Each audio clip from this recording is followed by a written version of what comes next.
In fact देखना होगा क्योंकि भारत अब जो बांग्लादेश को जो राहत दी गई है, कितना असर उसका होगा या फिर कितना एसोसिएशन बांग्लादेश और यूएस का हो सकता है। बांग्लादेश और भारत का अलग किस्म का एसोसिएशन है, तो ये काफ़ी सारे पहलू हैं जो कि सामने आ रहे हैं जिसको समझना बहुत ज़रूरी है। और इनफैक्ट इस पर व्यू भी लेते हैं विनय जी से।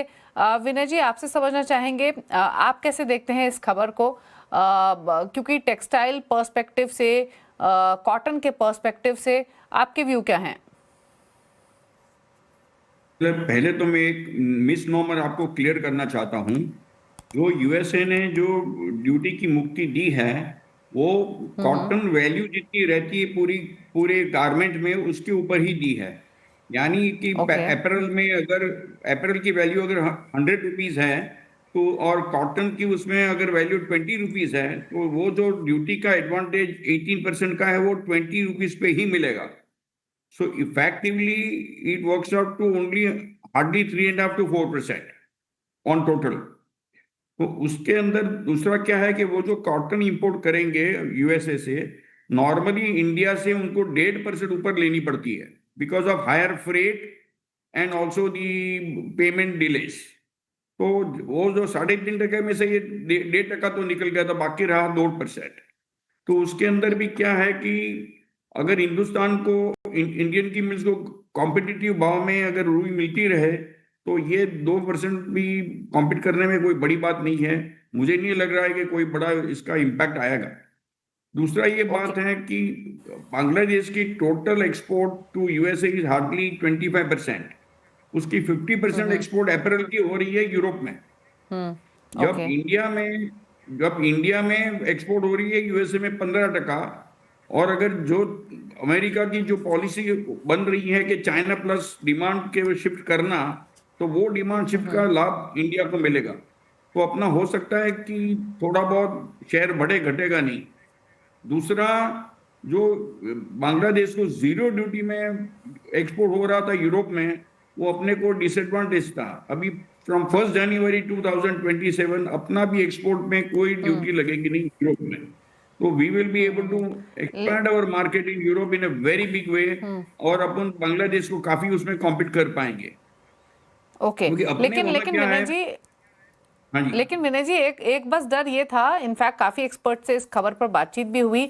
एक जो एप्रीहेंशन कह लीजिए या फिर एक इमीडिएट इम्पैक्ट, ये एंटिसिपेट किया जा रहा है कि जो इंडियन कॉटन यार्न जो बांग्लादेश खरीदता है, अब शायद बांग्लादेश यूएस कॉटन या फिर स्पिन का इस्तेमाल करे, तो वो शायद एक इमीडिएट इम्पैक्ट देखने को मिले। क्योंकि कॉम्पोजिशन अगर हम बांग्लादेश और इंडिया का देखें तो वो ठीक ठाक है। इंडिया ने जो एक्सपोर्ट किया, इनफैक्ट अगर हम पिछले साल के ही आंकड़े देखें तो वो लगभग $1.47 बिलियन के आसपास के थे, विच इज सिग्निफिकेंट। अभी इसमें क्या है कि इंडिया की रुई बांग्लादेश जा रही है because of a locational advantage. वो इंडिया से माल 8 दिन में पहुंच जाता है, जब जब अमेरिका का माल आने में कम से कम 45 डेज लगते हैं।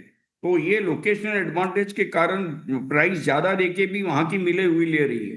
अपने वहां जो रोड का रोक रखा है, वो अगर रोड खुल जावे और अगर if our exports again restart for through road, तो मुझे नहीं लग रहा इतना बड़ा फर्क पड़ेगा। 1-2 लाख गांठ कम हुए उसमें कोई बड़ा फर्क नहीं पड़ने वाला है। Ultimately our cotton should be competitive.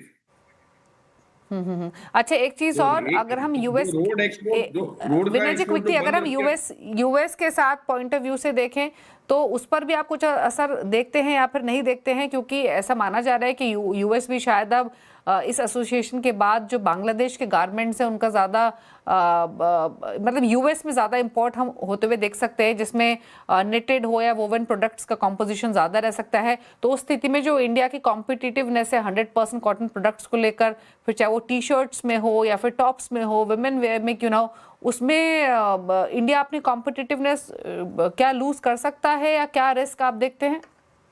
नहीं, इसमें एक ही है, गवर्नमेंट को एक स्टेप हम रिकमेंड करेंगे कि जो जैसे ऑस्ट्रेलियन कॉटन के लिए कोटा है इंपोर्ट ड्यूटी फ्री, वैसा अमेरिकन कॉटन के लिए ड्यूटी फ्री कोटा होना चाहिए। तो फिर ये कंपटीशन में कोई प्रॉब्लम नहीं होगा। अपने को अभी जो ड्यूटी लग रही है 11%, that is a hurdle for us. अगर वो एडवांस लाइसेंस में भी इंपोर्ट करेंगे तो भी there is a loss of average 4.5%, as good as 4.5% duty. By way of losing incentives. तो अगर या तो पूरी ड्यूटी ही निकाल देवे ऑल कॉटन इंपोर्ट्स पे, या तो एटलीस्ट फॉर यूएसए कोटा होना चाहिए 5 लाख गांठ या 10 लाख गांठ का, considering the export value addition. तो ये इंपोर्ट ड्यूटी वो कोटा के हिसाब से नहीं होनी चाहिए। Okay okay